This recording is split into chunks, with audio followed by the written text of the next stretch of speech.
My wife declared, "You're going to be the free photographer for my sister's wedding. It's family." I said, "No problem." Then I showed up without batteries in my camera and just ate the buffet food. When the bride asked for the photos the next day, my wife realized what I had done. Original post mail. I'm a professional photographer. I don't mean I have a nice Instagram and a ring light. I mean I have business insurance, a dedicated studio space, and gear that costs more than my first 3 cars combined. I shoot high-end commercial work and select weddings. My rate for a wedding starts at a very firm, very non-negotiable $4,000. And that's for the basic package. My wife, 30 female, knows this. She knows the hours I spend editing until my eyes feel like they're bleeding. She knows the back pain. She knows the stress of managing bridezillas who think the sun should change its position in the sky just for them. But my wife comes from a family where boundaries is a dirty word and no is just a suggestion. Her younger sister, my sister-in-law, Sail, got engaged about a year ago. She is the definition of the golden child. She's never heard the word budget in her life, mostly because my father-in-law, Phil, and mother-in-law have spent her entire existence smoothing the road in front of her with cash. The trouble started during a family dinner a few months ago. We were at her parents' house eating pot roast that was dry enough to choke a camel. The Sail clinked her glass with a fork. "Great news," she announced, flashing her ring. "We found the venue. It's that vineyard out in the valley. The one with the weeping willows. That place is $6,000 just to unlock the doors," I commented, taking a sip of water. "It's perfect," my Mael gushed. "And we're going to save so much money on the other vendors to make it work." She turned her gaze toward me. It was a shark-like gaze, predatory. "We have the photographer sorted out already," I continued chewing. "I assumed they hired someone cheap." "You," my wife said, squeezing my hand, "you're going to do it, as our wedding gift to them." I stopped chewing. I swallowed the dry beef with difficulty. "Excuse me? It's perfect." The sill squealed. "I want that look you did for the magazine cover last month. Mood lighting, editorial. I sent you a Pinterest board with like 300 ideas." I pulled my hand away from my wife. "I don't work for free," I said. My voice was calm, but the temperature in the room dropped about 10 degrees. My gear wears out, my time is valuable, and frankly, I want to be a guest. I want to drink champagne and dance with my wife, not carry 40 pounds of glass on my back for 12 hours. "It's family," my Phil grunted. "You don't charge family, that's tacky." "What's tacky," I countered, "is volunteering my professional services without asking me. That's $5,000 of labor you're giving away." Oh my God, the CL started to tear up. The lip wobbled. "He doesn't want to do it. He hates me." "I don't hate you," I said. "I hate working for free."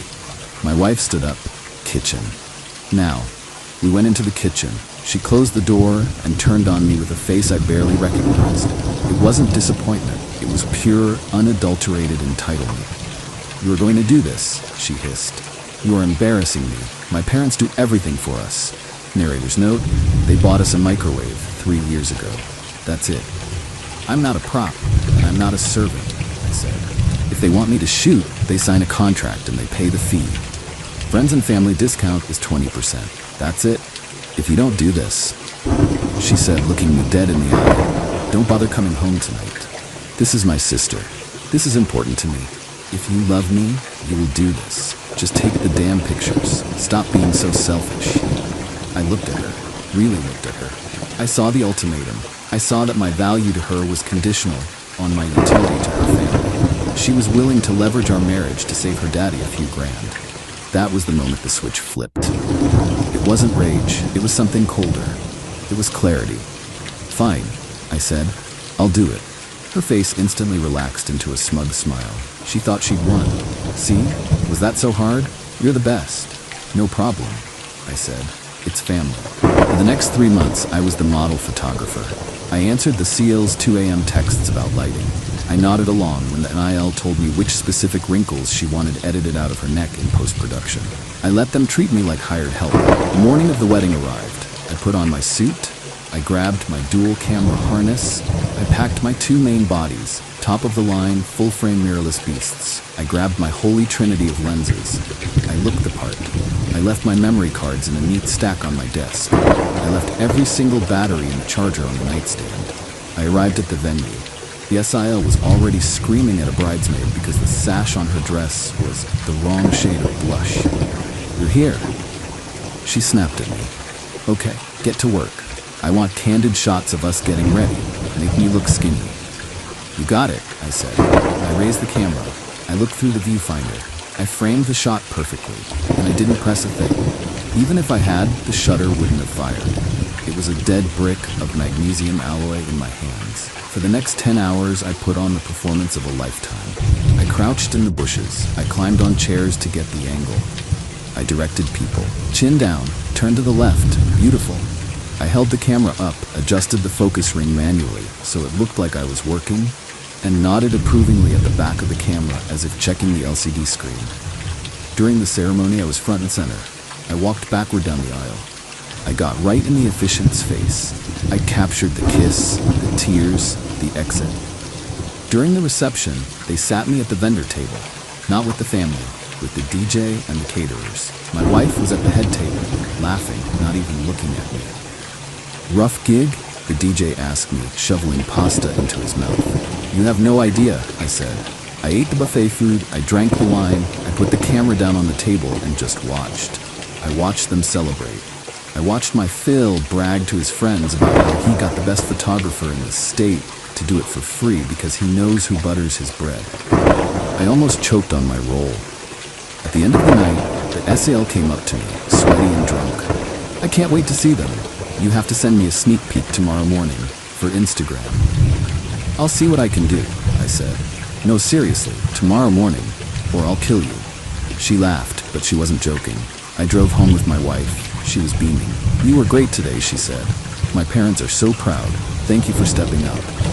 "I did exactly what you asked," I said. I slept like a baby that night. The little green lights on my battery charger acted like a nightlight, guiding me into a peaceful slumber. Update 1. The morning after was quiet. Too quiet. I woke up around 8 a.m. My wife was still asleep, hungover from the cheap champagne. I went into the kitchen, made a pot of coffee, and sat down at the island. I could see my office from where I sat. The memory cards were still stacked on the desk, right where I left them. At 9:30 a.m., my phone buzzed. "Hey, just woke up married, lol. Where are the pics? I need to post." I took a sip of coffee. "Ryan, hello? Mom is asking too." My wife shuffled into the kitchen a few minutes later, holding her head. My sister is blowing up my phone. She wants the previews. Can you just send her 5 or 10 good ones so she shuts up?" "I can't do that," I said calmly. "Why? Is the internet down?" She poured herself a cup, not looking at me. "No, the internet is fine." "Then just transfer them to your phone and text them. It takes 2 seconds." "I can't transfer what doesn't exist." She paused. The cup stopped halfway to her mouth. She turned slowly to look at me. "What did you say?" "I said I can't transfer files that don't exist." "I don't get it. You were taking pictures all day. I saw you." "You saw me holding a camera," I corrected. "You saw me standing in the right places, but you didn't see me taking pictures." I stood up and walked over to my office. She followed, confused. I pointed to the charger on the nightstand. 4 batteries, fully charged. Then I pointed to the stack of SD cards. "I didn't bring batteries," I said. "And I didn't bring memory cards." She stared at the charger. Her brain was trying to reject the information. It was like watching a computer crash in real time. "So, you used spares? You bought new ones?" "No. The cameras were dead. Bricks. Paperweights. I didn't take a single photo. Not one. 0. Is this a joke?" Her voice started to tremble. "Because it's not funny. Tell me it's a prank." "The prank," I said, leaning against the doorframe, "was you and your family thinking you could bully me into $5,000 of free labor. You told me to be the photographer or don't bother coming home. So I was the photographer. I played the role perfectly. You ruined her wedding." It came out as a whisper. "No, she had a wedding. She got married. She has memories. She just doesn't have the high-resolution proof to farm for likes on social media." "You psychopath." She lunged at me. It was instantaneous. She threw her coffee cup. Luckily, it missed and hit the wall, shattering. and started hammering her fists against my chest. Fix it. Go back and fix it. Do something. I can't fix it. The moment is gone. She ran to the bedroom, grabbing her phone. I heard her screaming to her mother. He didn't take them. Mom, he didn't take any. He tricked us. I knew I had about 20 minutes before the in-laws descended like a SWAT team. I went to my safe. I took my passport, my cash reserves, and the hard drives containing my actual paying clients' work. I packed a bag. I walked past her in the hallway. She was on the floor, sobbing. Where are you going? She screamed. You can't leave. You have to fix this. I'm going to a hotel, and then I'm getting a lawyer. I checked into a decent hotel downtown. I turned my phone off. When I turned it back on 3 hours later, the notifications were a solid wall of text. You are evil. You are a sick man. I am going to sue you for everything you have. This is fraud. I hope you die. You ruined my life. Wife, I am emptying the joint account. You deserve nothing. I saw that last text and immediately logged into my banking app. She had already initiated a transfer for the full balance, $18,000. I called the bank's fraud line immediately. My wife and I are separating, and she is draining the marital assets unauthorized, freezing. They froze the account pending investigation. Then I called my lawyer. Let's call him Dan. Dan is expensive, but he's mean. I like Dan. So, Dan said after I explained the situation. He was trying not to laugh. Let me verify. Did you sign a contract? No. Did you accept any payment, even $1, a gas card? I ate some dry chicken and drank 2 glasses of house wine. That's it. And you never verbally agreed to a specific deliverable? You just said you'd do it? I said, no problem. Dan chuckled. Okay. Well, they can't sue you for breach of contract because there was no consideration. No payment means no contract in this context. They can't sue you for fraud because you didn't take money. They can try to sue for emotional distress, but good luck with that. However, your marriage is definitely over. I figured that part out, Dan. The next few days were a siege. My phone didn't stop ringing. Random numbers. Cousins I hadn't seen in 5 years calling to tell me I was a disgrace. The Sile went onto Facebook. She wrote a post that was so long it had a see more button. She claimed I maliciously sabotaged her wedding out of jealousy. She claimed I demanded $10,000, and when they refused, I deleted the photos. A lie, obviously. She tagged my photography business page. Within an hour, I had 21-star reviews on Google. Unprofessional scumbag. Ruined a bride's day. Do not trust this man. This was the escalation I was waiting for. They wanted to play with my livelihood? Okay. I went to my business page. I posted a public statement regarding the recent influx of reviews from the last name family and friends. I was never hired to shoot this wedding. I was a guest. The family demanded I work for free after I declined. When threatened with an ultimatum by my spouse, I attended the wedding. Guests are not required to deliver professional work. I did not delete photos. I simply did not work for free. If you want professional services, please sign a contract and pay a deposit. I also included a screenshot of a text from the Sile from 3 months ago. Sile, I don't care if it's your job, your family. Just do it. Mom says you don't need to be paid. The internet loves a villain, but it loves a receipt war. The local community saw the screenshot. The Bridezilla's groups got a hold of it. The reviews started getting reported and removed as spam. My wife, well, my ex, is currently staying at her parents' house. She sent me an email yesterday, since I blocked her number. Subject, truce. If you edit the photos, I know you have them. Stop lying. We can drop the divorce. My parents are willing to forgive you if you just deliver the album. I didn't reply. There are no photos. There is no album. There is only the sweet, silent justice of a blank birthday card. Update 2. It's been 3 weeks since the wedding of the century. I'm currently living in an Airbnb that smells like lavender and other people's choices, but it's peaceful. The fallout has escalated from family drama to legal warfare. My father-in-law, a man who thinks money can buy gravity, hired a lawyer, a real ambulance chaser type. I received a demand letter via courier at my studio. They are demanding $25,000. The breakdown of damages is hilarious. $5,000 for the value of the photography package I didn't deliver. $10,000 for the cost of restaging the wedding, hair, makeup, venue rental, etc. $10,000 for intentional infliction of emotional distress. I handed the letter to Dan. Dan used a red pen to circle the word consideration and drew a question mark next to it. "They are bluffing," Dan said. "They know they have no case. They're trying to scare you into settling. But here's the fun part. Since they filed this claim, we can now request discovery." "Discovery?" I asked. "If they want to claim financial damages, we get to look at their financials, to see if they could have afforded a photographer in the first place, establishing that they preyed on you specifically." We sent a response.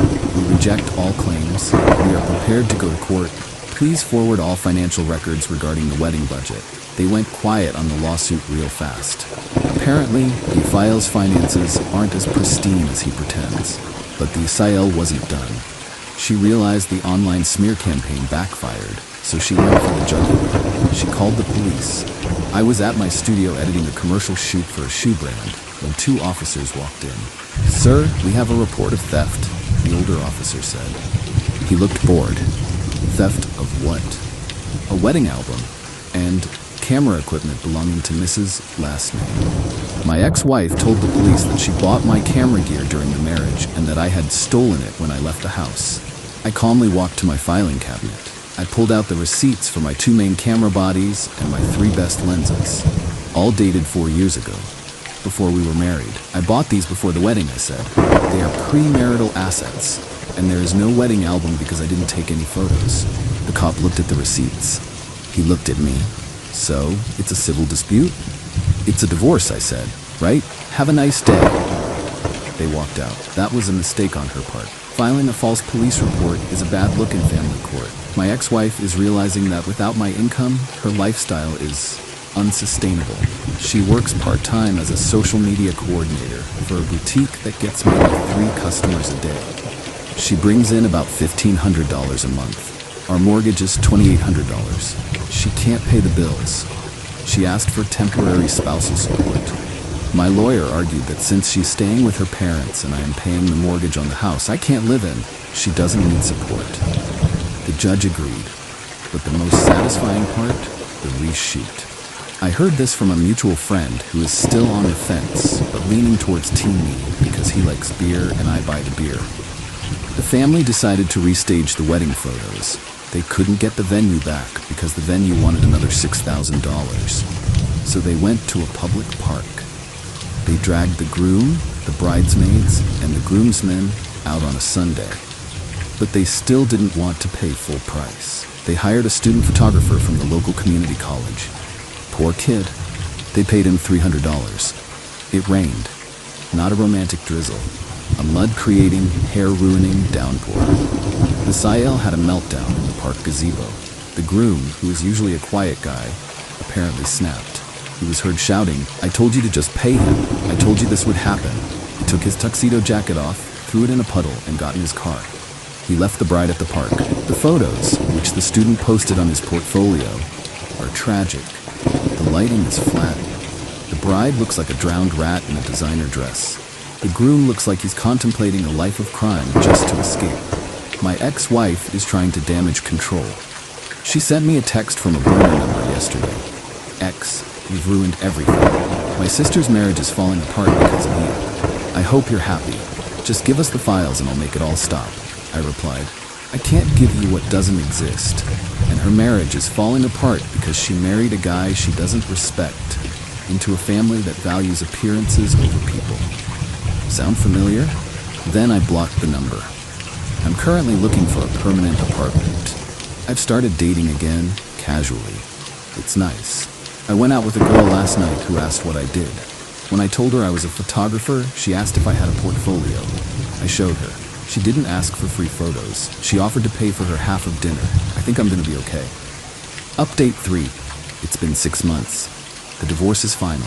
The legal battle was less of a war and more of a slow suffocation of their entitlement. My ex-wife tried to claim half the value of my business. Since I built the client list during the marriage, she argued she was entitled to a share of future earnings.